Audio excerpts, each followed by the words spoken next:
listening to TrawlCast. That's right, ladies and gentlemen. You heard the lady. You are listening to TrawlCast. My name is Sean Matthews. And I'm Seth McClellan. Thank you so much for coming back for episode 5. This week's episode, we're going to be talking about a band that just released a 8-song CD this past Monday on 4/20. We're going to be doing a track review of one of the tracks off that CD. We're also going to be talking about some stuff that deals with patience and waiting, and we're actually going to be talking about fishing stories because I know I'm a big fisherman. Seth's got some good fishing stories, so Our plan is to really have some fun with this week. And so, Seth, let's get all the frivolities out of the way. Like, who's the band we're talking about, and what song are we talking about? So this week we are reviewing the song Paragon from the main stoner metal band Thems That Wait. They just released their new album Stonework this past Monday on 4/20. They are a power trio with Craig Garland on guitar and vocals, Matt Patterson on bass, and Brendan Clements on drums. You are once my hero, following your path. Locked inside your method, a time to knock it back. Now you're lost and wounded, holding on to the past. You're watching what moves forward, a time moving fast, oh yeah. I am a big fan of power trios. Like, having a 3-person band is a lot of work. Me too. I love power trios. I love the fact that, you know, you kind of multitask when you're a power trio because everybody has to kind of fill Everybody's out the sound. Yeah. The album was actually recorded at the Maine Music Mill in Brunswick, Maine, and it was produced, engineered, and mixed by Andy Porta at Black Cat Studios. I do know that this album was mastered by Steve Austin at Austin Enterprise Recording and Mastering, so cool. That's really cool. Definitely getting these other bands out there, being able to talk about them gives us a chance to learn new places to maybe check out recording-wise, mixing, mastering, that kind of stuff. And hopefully it gives you, the audience, a chance, if you're a musician, to be like, I've never heard of them, I'm going to look them up, you know, maybe give them a shot next time I go in to record or need something mixed or mastered. So, you know, absolutely. I'm excited to learn about these new places. Me too. I love, like, looking, you know, where stuff was done and just kind of like hearing what kind of stuff is coming out of different studios in Maine and elsewhere. But I'm really, really psyched about this one. This album came out fantastic. To get into the track, it opens up with just these massive riffs and fuzzy tones. Definitely what you would expect from, you know, stoner rock and metal. It feels big and epic.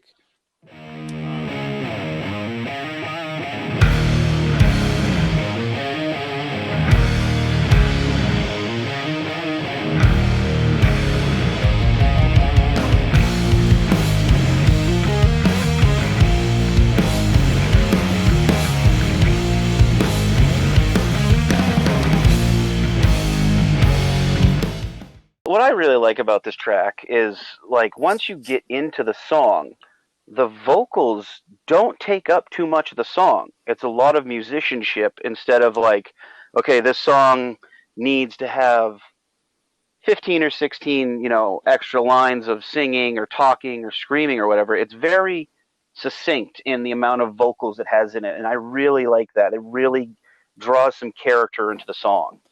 I like that too. When I was listening, I was actually writing down kind of the parts of the song structure of what I thought it kind of was as I was listening. And so it's got this big intro that I talked about, and then you get into the verse, but there's like what I would call like the big chorus riff, which is kind of the intro riff. And literally there's no vocals in that entire stretch for both choruses. So it's very just open, and like you said, it's about the musicianship. It breathes well. I think that's the word for it. Absolutely. It breathes well. Yeah. Absolutely. Yeah, and that's the thing. What really caught my eye is when we were listening to the song. I did listen to the whole album. It's a fantastic album through and through. It is. But this track, though, we started talking about doing this one. I like the sparsity of the vocals. It really lets, like you said, it lets the song breathe, and it lets the musicianship really come through. And I mean, the vocals were great. Very good icing on top, but the rest of that cake just had so many layers, and I thoroughly enjoyed it. Yeah, Craig has this cool kind of growly, almost like I would relate it to maybe like Neil Fallon of Clutch, or maybe like Corrosion of Conformity. I absolutely love that felt style. that. Yeah. Yeah. Yeah, it's a really cool kind of growly, unapologetic, just kind of like barbaric kind of. You're going to listen to what I have to say. One of the cool things I noticed at like around 1:15, just as the song's kind of getting established, there's this speed up. It almost feels like the bridge is hitting like right at 1 minute and 15 seconds, which I thought was cool because usually a bridge is like 3 minutes into the song or something.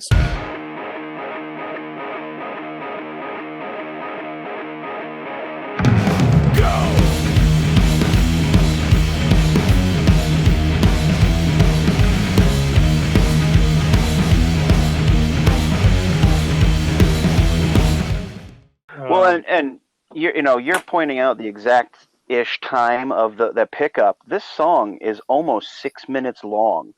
Yes, yeah. So you still have most of the song coming. Right, after that what in a normal structure would be done. The bridge is coming. Usually it's bridge, chorus, and then like a verse, outro type of thing. That's pushed way, way up that you still have like 4.5 minutes of music to listen to, which is awesome. Which I thought was super cool. It's inventive. You don't expect a change up that soon. Yeah. And then where you think the chorus would be, boom, it's another big instrumental break. Before you get to this really dope, awesome solo.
Solo for me really caught my attention because if you listen to it, he definitely doubled it up, but there's these little things that you can hear where it wasn't perfect and it gave it so much character, and it really caught my eye because it almost sounded like there was a secret solo hidden underneath it, but it was just the doubling of the solo that it was the two were perfect. Just a little bit off from each other purposefully, so that it kind of gives it that kind of character and makes it sound even bigger.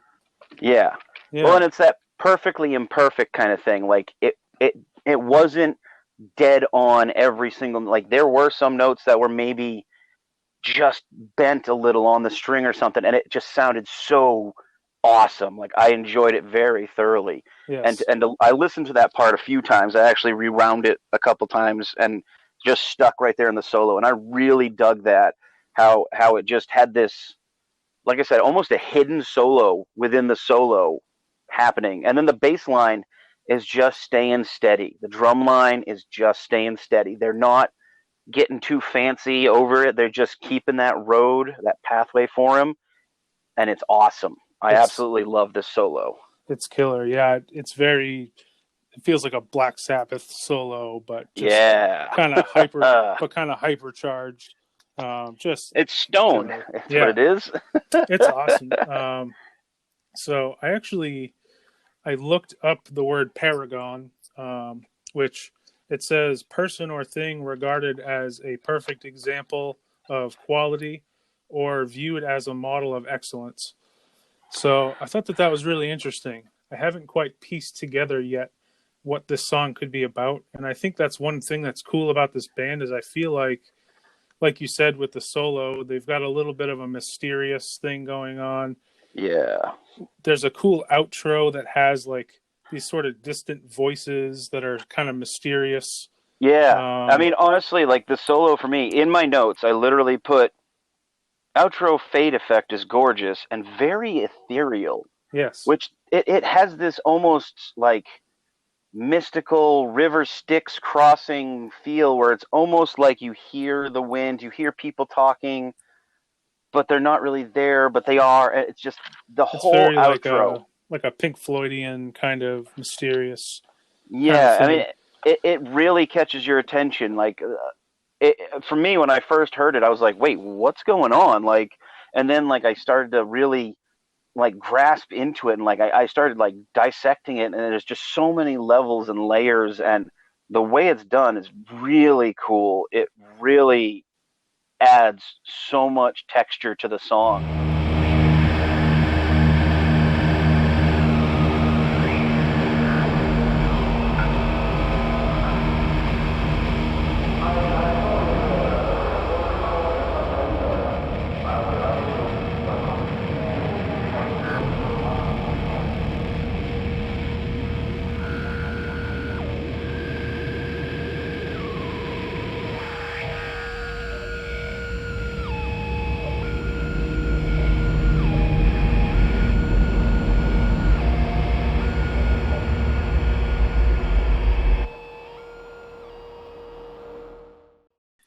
And I think this whole song, 5 minutes and 49 seconds of it's a fantastic song. I really enjoyed the opportunity to listen to the whole album and get a chance to really check out more of their stuff. Yeah, it's the longest track on the record, and for that reason, it kind of stuck out to me. But it definitely feels it's one of those songs that like sometimes a long song can feel long, but this one doesn't feel like it's a long song. It actually goes a lot of places in that time. So you're not like, okay, you're 5 minutes in and like nothing's happened yet. No, it definitely goes a lot of places, and I think it's kind of the barn burner of the record where it's like after you hear that solo, you're like, okay, you know, these guys came to bring the pain. They've got, you know, serious chops. Like, well, and that's what. Like you said, when you're listening to a song and it's long, and sometimes like you said, it feels long. You feel like, okay, it's been 5 minutes. I don't know how many times I listened to this song in a row, but it didn't feel like 5 minutes. It felt like a 2.5 minute song. And I kept feeling like I missed it. Like I was listening to it. I was very intent on listening to it.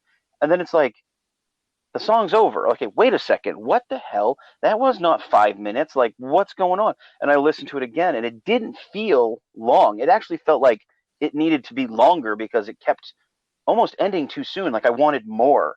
It means it didn't overstay its welcome, which is, no. I think the goal of any song is it doesn't matter if it's 2 minutes long or if it's 10 minutes long, as long as it doesn't overstay its welcome and it actually, you know, serves its purpose in a way where it's like captivating. And I think this song does that. So I definitely enjoyed listening to it. You know, these guys put out a hell of an album. It really is good. If you get a chance, it's called Stonework.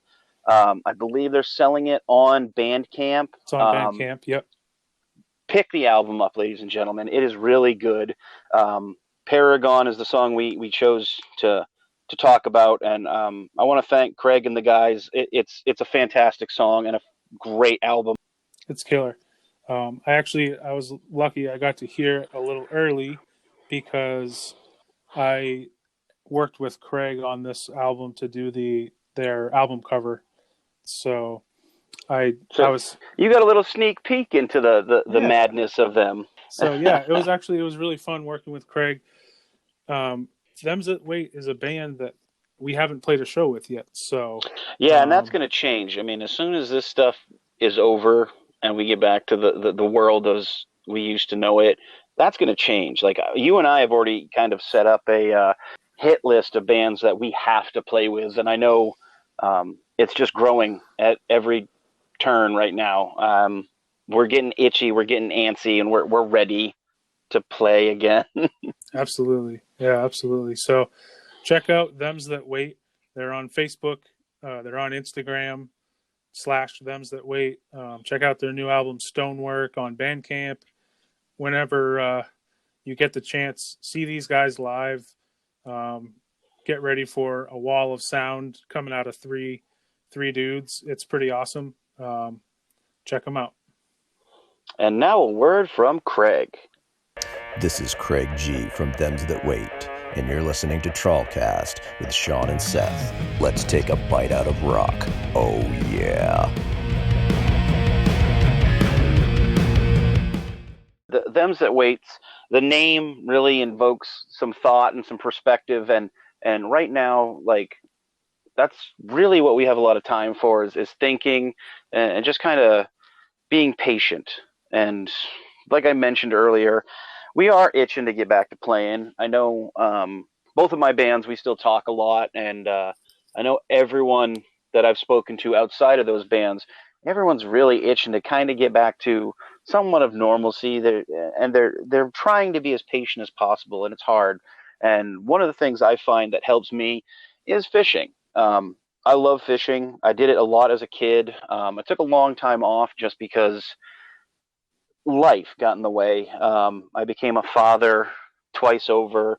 I started playing music again. I got into other things that just kind of took me away from fishing. And I love fishing. It's one of the most peaceful things in the world. Not even having to catch anything is really nice, because I know some people, I have friends that are very much against fishing because it could hurt animals. And I'll be honest, I never catch fish, so they don't have to worry about me hurting any animals. But yeah, I mean, we could tell some fishing stories because I know you have a few as well. Yeah. I got a couple. One of my favorite fishing memories and stories is actually one of the times that my father took me out fishing. This was a long time ago. He had a friend with a really nice boat, and we got everything set up. We were going to go, I believe it was striper fishing, if I remember correctly. And I want to say we were on the Kennebec River, and we got in my dad's friend's boat, launched, everything was kind of getting ready. And if you know me, I don't like snakes. So eels are kind of water snakes. Yeah. So we were both kind of like, so we're getting ready. We're out in the Kennebec River, like it's just moving us. We didn't even start the boat yet. We just kind of launched and everything just went. So we're going along, and my dad's friend says, all right, let's hook up an eel. And he reached right in, grabbed an eel, and my dad and I were on the other side of the boat within seconds. Like, nope. No way, get out of here. But he, we calmed down. We were able to, put some eels on the hooks to go fishing. So we threw in lines, and we're sitting there, and my dad's buddy was like, all right, so I'm going to just let these hang out and troll. Let's just take, let's take a little bit of a drive. So he gets in his seat, and he goes to turn on the boat, and the damn boat is dead. Man. Literally, the term dead in the water was me, my dad, his friend, and I think there was somebody else on the boat. I can't remember. But we're all sitting in the middle of the river. The river's literally moving. Like, it's flowing heavy enough that we're kind of stuck. And I just remember my dad being like, what are we going to do? Like, what the hell? We're in the middle of the river. The boat's dead. We did end up getting the boat going and got to shore and said, screw this, we're getting off the boat. I know we did throw some lines in the water then, but nothing really ever came of it that I can remember. Those are always the stories that you remember, though, with the ones that didn't go. Yeah, right. But it was funny because my dad was like, yeah, we'll just go fishing, man. It'll be awesome. We'll go get some stripers. I'm like, okay. And then we get out there and my dad's buddy was like, yeah, we're using eels. And my dad and I were like, what now? Excuse me? And it was like, no, you fucking didn't, bro. So so that's one of my, like, a funny memory for me. Yeah. Another just couple fond memories for me are, most recently, year, before it got too cold to continue to fish, I actually got a chance to go out with Josh Smith from Division yeah. North. We had been talking about it a bunch, and we just kind of, I don't know, we just decided, like, screw it. Like, I told him where to meet me. He showed up with a fishing rod and some tackle. I had all my stuff. We jumped in my canoe, took off up into Dundee, in Wyndham there, and we had a good time. We just sat there, we talked, and Nice. and we fished. And there is a funny story that he ended up breaking his fishing rod because I had to take him to shore to pee because he didn't want to stand up in my canoe and pee out of my canoe. And I promised that, it'd be okay, but he wanted to do it on land. So I took him over to a spot that he could go into the woods and relieve himself. And when he got back into the boat, well, first he missed the boat and completely soaked his foot. So that was funny to me. But then when he got into the boat, like, something happened and, like, his fishing rod got, like, jammed up into a tree and snapped. And when we were backing up, he goes, well, this sucks. And I turn around and look, and his fishing rod's in pieces. And I'm like, oh my God, I'm so sorry. He goes, whatever. And actually, I just spoke with him a little bit ago. He just bought a new fishing rod. And he's like, I'm ready to go, man. I'm like, me too. So I'm excited about that. That's awesome, man. He's a funny guy. Yeah, he's a great guy. And that's the thing is, I love, through music, I get to meet these guys. And, like, probably any other point in my life, I probably wouldn't have known any of these guys just based on, professions or personalities or whatnot. I probably wouldn't have known these guys because, I tend to be a little bit of a hermit, not go out too much, but, I got to meet these guys. They asked me to be on their album. That's right. That's right. You were on. If you ever listen to the song Queen Vice, Sean is on that song. I think that's my favorite Division North song. It's really dope. Tell me, keep it up. I'm not done with you just yet. How'd I end up on the ground? Like I'm glad to be here. I hope this day turns into years. A laugh at my expense. I hope you get over your fears. Yeah, I wanna say a dang. I really got to say, I like, is it Hexes and Triangles? Hexes and Triangles is great too. Yeah. Yeah, like, that's just a ripping tune. I don't mind Queen Vice. I do enjoy my voice being on that track. No. I mean, yeah, but it's an awesome song. It is a really fun song. Those guys did a lot of work, and at first when I went in there, I didn't intend to do as much vocal work on it as I did. And after I did my one little section, Ian was, like, talking to the guy they were recording with, and he's like, yeah, you're going to need to do more. And I was like, oh, God, did I do it wrong? And they're like, no, you did it right. You just need to do more of the song. And I was like, oh, okay. But I got to meet those guys and hang out with them and watch them record some of their album. And it was really cool to meet them and talk with them. And get to know, like, Josh better, because Josh is a great guy. He works real hard. And knowing that he has a passion for fishing as well is really cool. So I really enjoyed that. And my final story, because I could talk for weeks on end, this would be a 6-week podcast right there with a freaking fishing stories. But fishing with Sean Matthews. That's the next podcast. We'll come to that. My final memory is just of going out with my kids. Yeah. And I have 2 boys. I have a 15-year-old and a 7-year-old. Last year was the first time I really got to take both of them out fishing. I had taken my oldest out many years ago, and we never really caught anything. It just went by the wayside. But this past year, I was able to take them both out, and it was really cool being in a canoe with them. They both got to catch their first fish ever, and I got to see it, so I was super excited about that. it really made me That's proud awesome, man. that they had the patience. Like, that's the big thing, is patience and waiting. You're on the water for hours, and my 7-year-old is not the most patient thing in the world. he if he doesn't get a taco while we're at Taco Bell within 3 seconds of walking in the door, he loses his mind. Yeah. But seeing him and my oldest son sit there and cast lines and learn patience and waiting, and then all of a sudden, like, my oldest, like, the first time he caught a fish, he's like, something's wrong with my fishing rod. And I'm like, what do you mean? And I look up and it's twitching, and I'm like, oh my God, you caught a fish. And he goes, what? So he starts reeling it in, and he reeled in a small largemouth bass.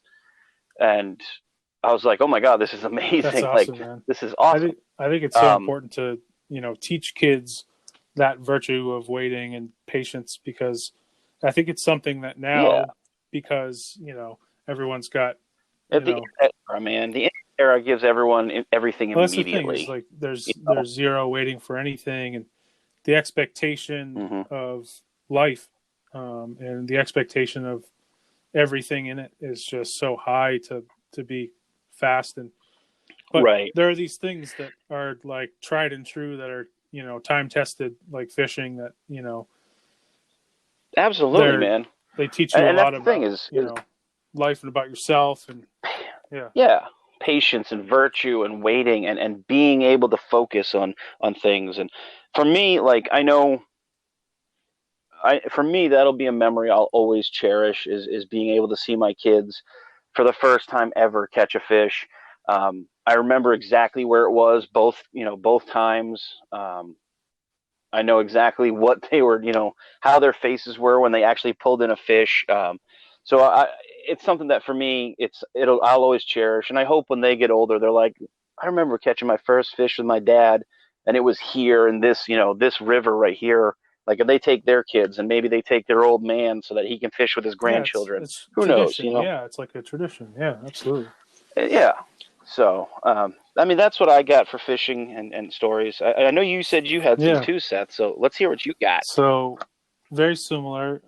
For me, fond memory is just growing up, fishing with my dad. My dad took us everywhere. We lived in Turner, so we were pretty close to the Androscoggin River, and he would take us down to the boat launch at the Androscoggin River, and there was this little kind of park area where you could cast a bunch of lines in the water just from the shore, and we would catch all kinds of sunfish and perch, and fish that like sport fishermen are like, those are junk fish, but we had a blast, just catching like sunfish and perch. He would take us on Saturday mornings, my little brother and my little sister, my older brother, and just made it like a family event. And we did that for years. I mean, we spent so much time fishing. Usually we'd stop for lunch on the way back and stuff like that. So I just have so many fond memories of just like dad spending time with us, just setting our hooks and casting in, just talking. And I think that's the thing, is you, like, when you're out there, you're not thinking about all of the other things in your life. You're just like thinking about the task at hand, just catching a fish. And you literally zone out into the world of fishing. You don't think, like, I just actually was fishing this past weekend, and I'm in my boat with my youngest, and I really wasn't thinking about the world right then. I was thinking about my little microcosm that was myself, my 2 kids, and my old lady. Like, we're all in, like, my oldest and my girlfriend were in kayaks. They had 2 kayaks, and I was in my fishing boat, and I wasn't thinking about anything. You focus in on, casting your line, taking the time to reel it in the right speed. Like, you're not focused on, man, rent's due, or my mortgage is coming up, my car payment's you don't think of that, because you're isolating your brain and getting back in touch with the world through fishing. I absolutely love that. So that's, for me, it's just a fond memory, and a lot of fond memories. The other great memory I have is in high school, my good buddy Ben Lambert was a great fishing buddy of mine. Still is a great friend of mine, but he's moved away now, so he doesn't live in Maine anymore. But he was also my bass guitar buddy. So we both loved fishing and we both loved bass guitar. So he lived a couple towns over in Greene, which is further down the Androscoggin River. And we would, you know, in high school, like neither of us were really like the party guys or like those like trendy. Right. So we like to go fishing and we like to play bass guitar. That was our thing. So we would literally fish until it was too dark to fish. We would, you know, throw. Literally. Yeah. That's just a bass and bass. Bass. There Bass you go. and bass. Bass and bass. So we would fish until it was too dark to fish. And then we'd go back to his house where his father had this like wood shop that was up above the garage. And he let us, you know, put our bass amps in there. And like we'd, you know, all throughout high school. Crank it to 11. His parents were like super cool, playing bass till all hours, and just like, you know, we would listen to, you know, Mr. Bungle and Primus and, you know, 311 and Tool and, you know, all that stuff, and just like try to play those songs, try to learn those songs and teach each other. And like, Ben was a fantastic bass player. He took formal lessons, so he taught me an insane amount about playing bass. So, and he was one of the first. He was like my first bass friend that I knew, like even before I started playing, he played. So he was definitely an inspiration to me. Like, hey, you know, why don't you check out bass guitar? You know, so very fond memories there of just fishing, you know, getting better at playing bass guitar, and all with, you know, this buddy of mine. And That's yeah, great. man. So. And fishing has always been one of those things too that I feel like I lean on, you know, when like times are weird or times are kind of tough, because like I think you can think so well when you go out fishing, especially like sometimes I like to go out fishing alone and just like think. I used to have this spot at the end of this like dead end road near a hydro dam. And Lewiston. It was actually like the Gulf Island Dam off like there's like a power plant near there, but there's this little spot where you can like walk through the woods for, you know, it's like a 10-minute walk, and then you get to the other side and there's this like hydro dam that empties into this pool, and there's like nobody around, nobody knows where you are, and you can just go out there and cast the line in and catch a few fish and just like think. And I love to do that, because like if you're ever trying to sort your life out or sort your thoughts out about something, that's like the introspective, you know, kind of, I'm going to go fishing and figure this out. Like I said, it kind of resets you mentally, because you can kind of just be in the moment. You're not really worried about anything. Actually, funny story is, just before we recorded Vertigo, I spent like 2 hours fishing by myself. Oh yeah, that's right. Because we were, I remember like we always get like super amped up to record. So like I always wake up at like 5 a.m. on recording morning, like it's Christmas. Yeah. Same. Yeah. And I mean, that's the thing though, is I was so like jacked up, and I know we talked with Kevin at the Halo studio where he was like, yeah, these are at like 10. And it was like, no joke, it was like 6:30, and I was already up, showered, dressed. I had all the lyrics that I was going to be doing that day, like, set. I was going over them. I was, you know, listening to our scratch track and all this stuff. And Kara, my lovely lady, said, "You need to get the fuck out of here. I'm going to kill you." Just like bouncing off the walls. So I mean, up and down the walls, I was running laps around my house. So I finally said, all right, well, I'm going to grab my fishing rods. I'm going to go out and cast a line. And she goes, perfect, go away. And I did that for like 2 hours. And then like literally, I think you or Gary sent me a message, and I was like, yep, I'm just down the road. And I was at Halo within like 2 minutes. and I felt very grounded. Like I was very much ready to put in the work that goes into recording a song, and it definitely helped me just be patient. Like it was helping me be patient, because if I didn't go fishing, I probably would have been killed by my old lady.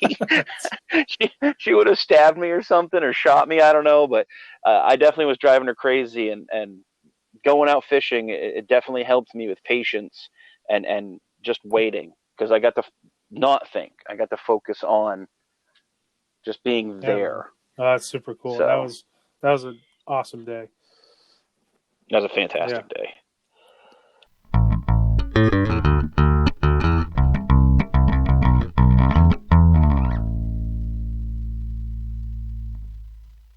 We've been talking a lot this episode about patience and waiting and the virtues that those instill in us. And I know Seth and I, off of the air, have had many conversations back and forth, and you actually brought a couple questions up that I think we should talk about and just give kind of our 2 cents. They may not mean anything to anyone but ourselves, but yeah, absolutely. So, we're all waiting right now for life to kind of go back to normal.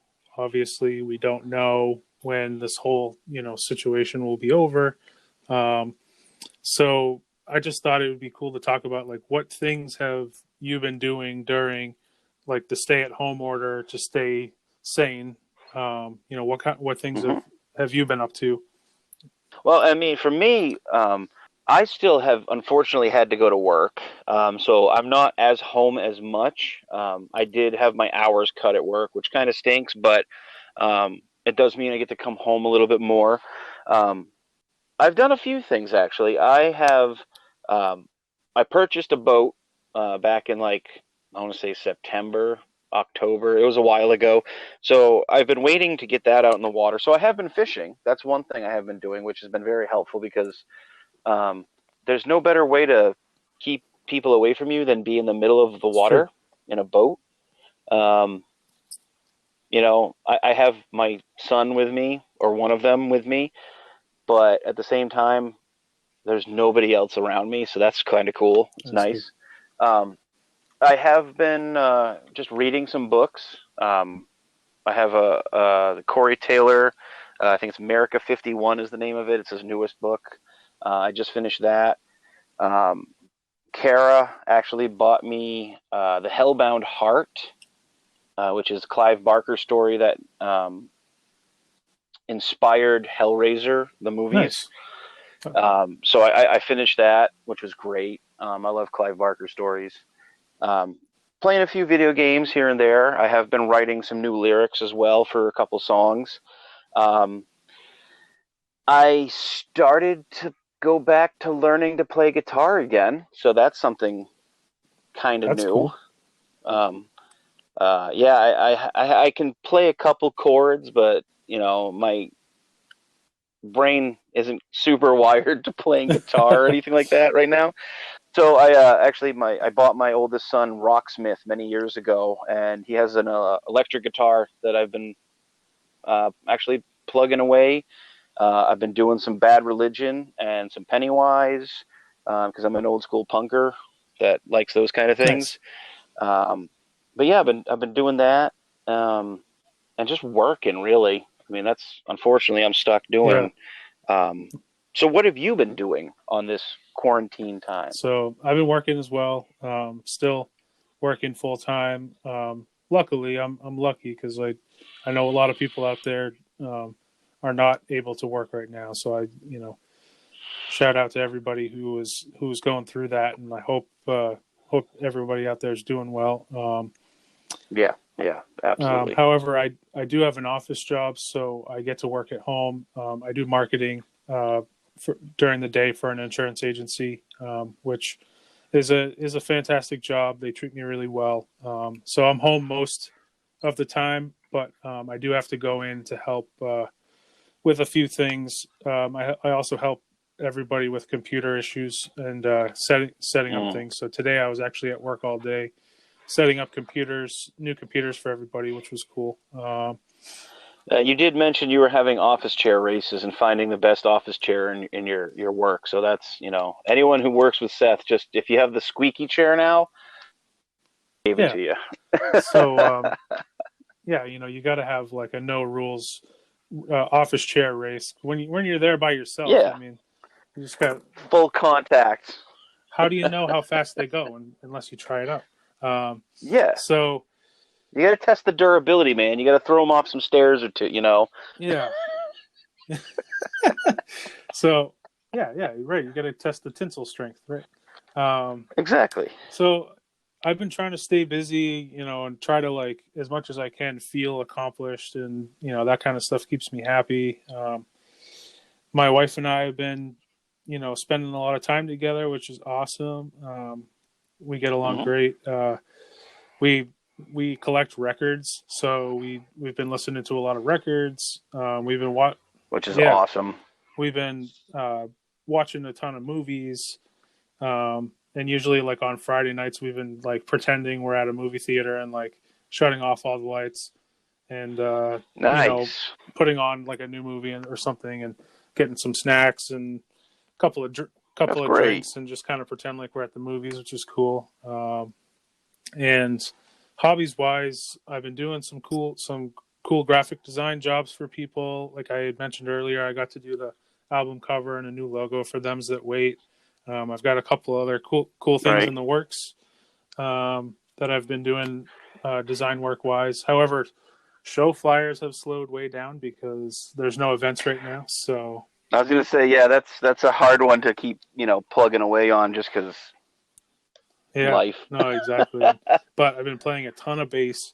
I've been playing like every single day, pretty much, and I haven't mentioned this yet, but I've been doing some collaborations with other musicians online, kind of like a quarantine karaoke type of situation. Yeah, I've seen a lot of those. Actually, Kevin from Drivetrain just I want to say it was a couple days ago. He did one with Elvirus from The Outsiders, and it was awesome. Like those guys are super good dudes, and the video was really fun to watch. So I'm really enjoying these collaborations that are coming out of this, because there's a lot. I didn't know that Chris of Twin Grizzly played the bass, and him and Kevin did a song. They did some Van Halen. They called it two-man Halen. Yeah, which was awesome because who doesn't love Van Halen? And I mean, they absolutely killed it. It sounded awesome. Ain't Talking About Love was the song. So I'm doing some collaborations like that, and a couple of the people you mentioned might be part of them, which is cool. Awesome. And we're doing some like really like B-side interesting stuff that like you probably wouldn't be like, oh yeah, like here's a song, you would immediately think to do, but we're having a blast with it. I've got 3 that I'm working on currently. I've got another one that's actually an original song that was sort of presented as, hey, do you want to play bass on this? And I just recently got an interface so that I could record bass at home. So it's like kind of opened up this whole new world of like being able to just having people send me tracks and I can record a bass line on it, which is really fun.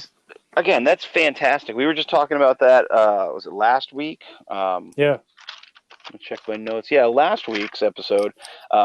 That people being able to record on their own terms and in their own, safe spaces, I guess, their happy places, has given a lot of opportunities for this kind of thing, which is super awesome. And like personally, I'm excited to hear this because I knew you talked about getting a new interface, but you hadn't really mentioned too much about what I was doing, jamming with people and stuff like that. Yeah. So like, I'm super excited to hear these. I know there's just an absolute megaton of amazing musicians in the main music scene and other music scenes as well. So I'm thoroughly excited about this. Thanks. Yeah, it was like one of those things where there's a lot of people I've always wanted to collaborate with, but like we never had the chance or the time to like put together like a live project or something where you could really spend a lot of time doing it. So these are like a cool way to work with people you've always wanted to like work with,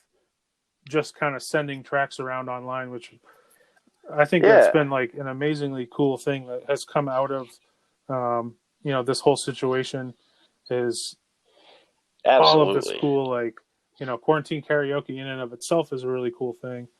Yeah, it really just is. because I think everybody's like, sharing music and ideas and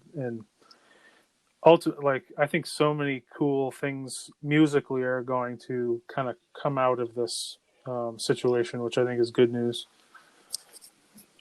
That's very true. It's very true. And so I think the last thing definitely wanted to mention is this podcast. This podcast has been like a big project for you and I, and something to definitely keep us sane, where we're like chomping at the bit to get back. We've mentioned it before, though, that we've been talking about doing this for a while, and like this current state of the world, like this kind of gave us a chance where we were just sitting at home, and like you and I had messaged a couple times, and I was finally like, dude, let's just fucking do it. Like, what's going to happen? If no one listens to it, fine. I'm not worried about it. It gives me a chance to talk to you.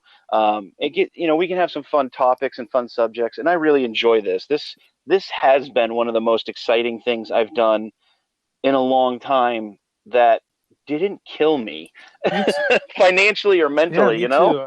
I love it, and it's like, for me, it's out of my comfort zone because I'm always in my head about like, I don't want it to come off the wrong way or sound a certain way. I always like get in my head about just speaking, just being myself. And I think this has helped me to just be like, you know what, I'm just going to say what I think and say what I feel. And hopefully people perceive, the correct version of what I'm trying to convey, but the proper intentions, but if they don't, that's cool. Like, I'm just trying to be me. So I think it's helped me a lot. Exactly. We're just being ourselves. We're not trying to be characters. We're not trying to be silly. This is just how we are.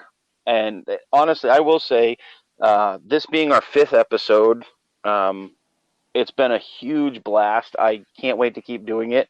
And I've seen you, Seth, grow immensely, because I remember our first episode, you were kind of like, I don't really know. And then what should I say? I don't know.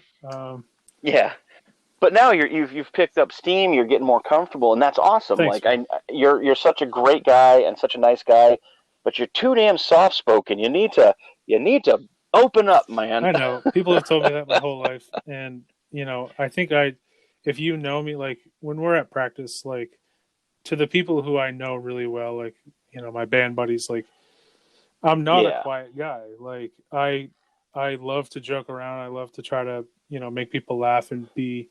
But oh yeah, dude.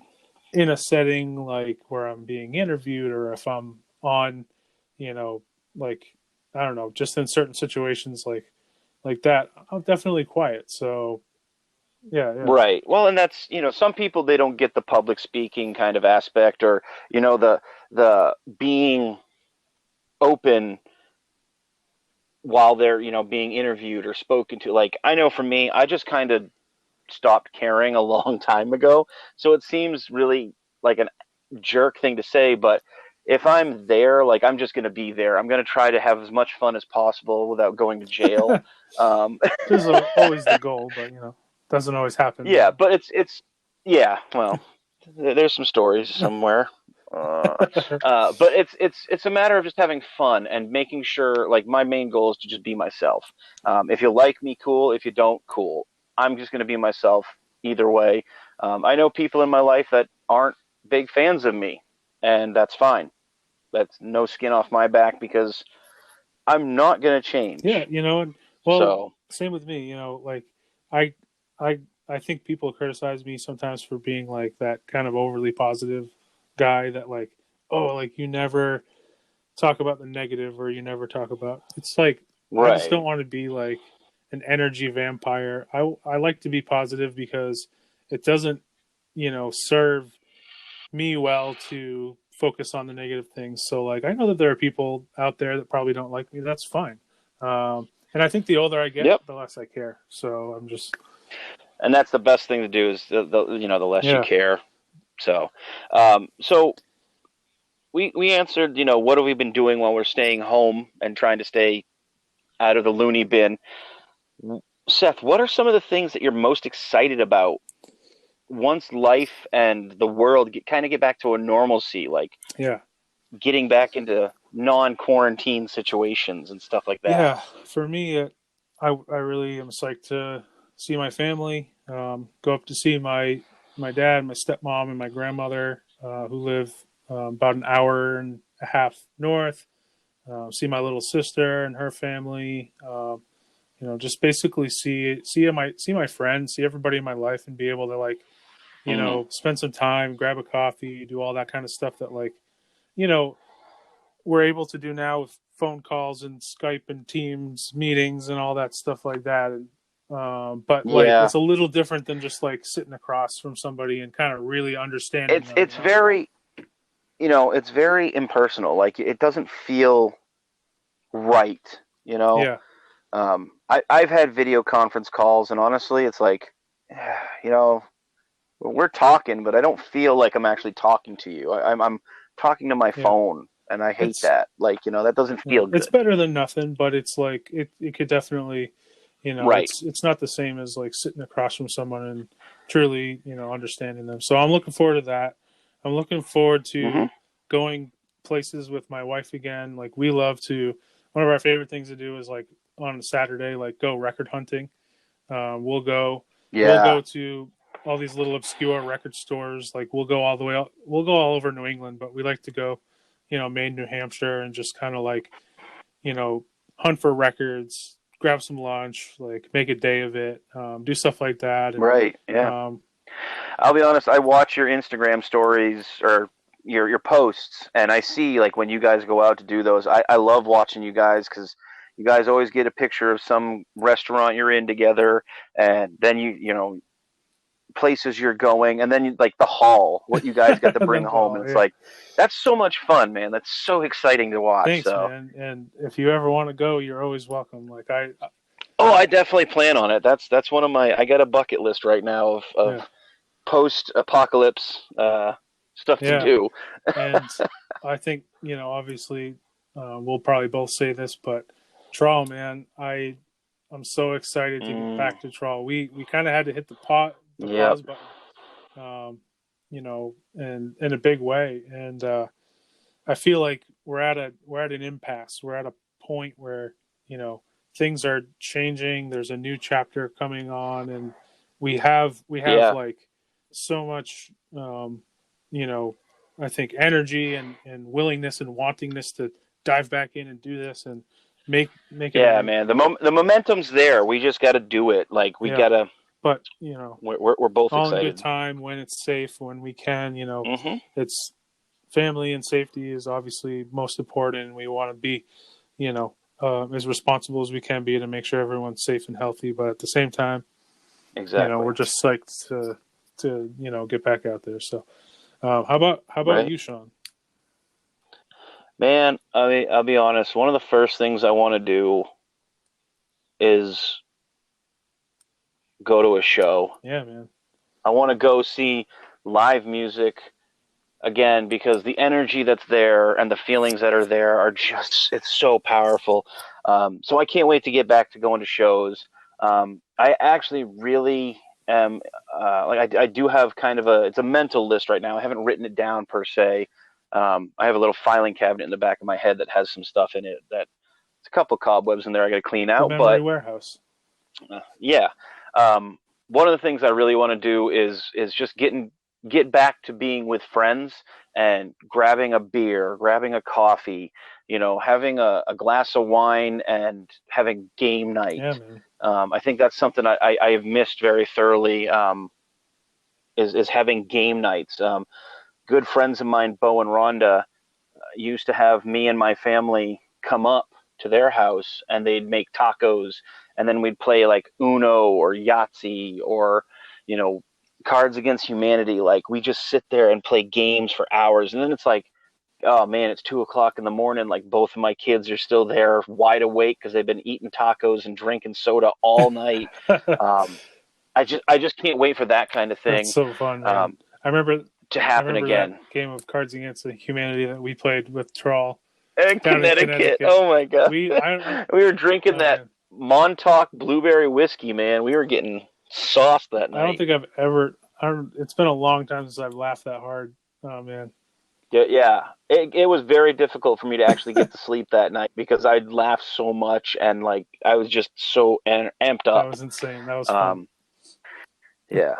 So like getting back to game night type thing. I really can't wait to actually see my kids get back to school. It sounds weird, but like both my kids really enjoy school, and I know they want to get back to it. They really want to get, my youngest wants to see his friends again. So I want to see them get back to school. Yeah, man. I mean, music, obviously, man. I really can't wait to just be playing music. Having two bands, I'm very much missing both of them very heavily. And in this quarantine, some videos and stuff have come up, and there's been some talks. There may be a couple collaborations that you don't even know about, Seth, yet that I'm excited about because I've been speaking with a couple guys that we may lay down a couple songs together and record them with somebody. Super excited because both these guys are super great dudes, and I'm beyond enthralled to have the opportunity to go record with them and just jam with them in general. Awesome. But yeah, music, man, is and movies. Like I actually am excited about going to the movies again. Absolutely. I can't wait. That's pretty much it. Yeah, man. I'm a very simple man. Same here. I enjoy simple things and just living a fun, simple life that isn't too complicated. Yeah. Actually, you know what? One thing I did forget. I cannot wait for comic books to start getting printed again. Yes. Oh my God. They haven't put out a new comic book in, I want to say, like a month and a half now. And honestly, like, I cannot wait to go to Casablanca Comics up in North Windham. That is my store. I love it there. It is heaven to me.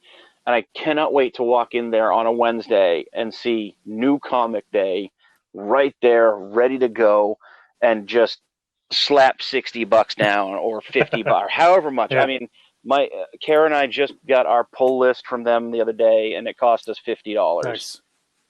We collect comics, and I cannot wait for comic books to come back. Yeah, me either, man. Damn. Me either. I'm excited about that too. It's been a little while since I've collected.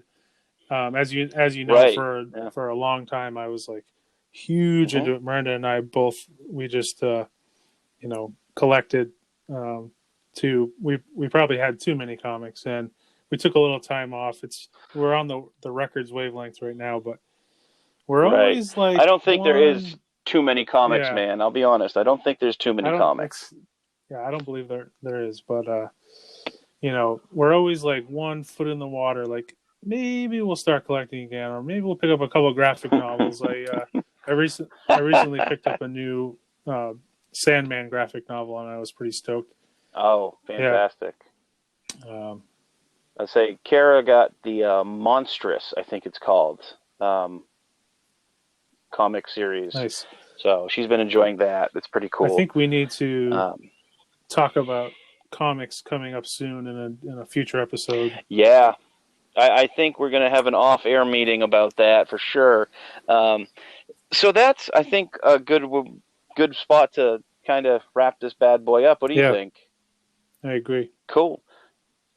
So again, ladies and gentlemen, thank you so much for tuning into episode 5 of TrawlCast. There's a lot of places you can find us now. We really appreciate everybody checking us out. Yes, thank you, everybody, for checking us out and listening. Yeah, if you get a chance, leave a comment. Tell us what you like or don't like, or what you want to hear us talk about.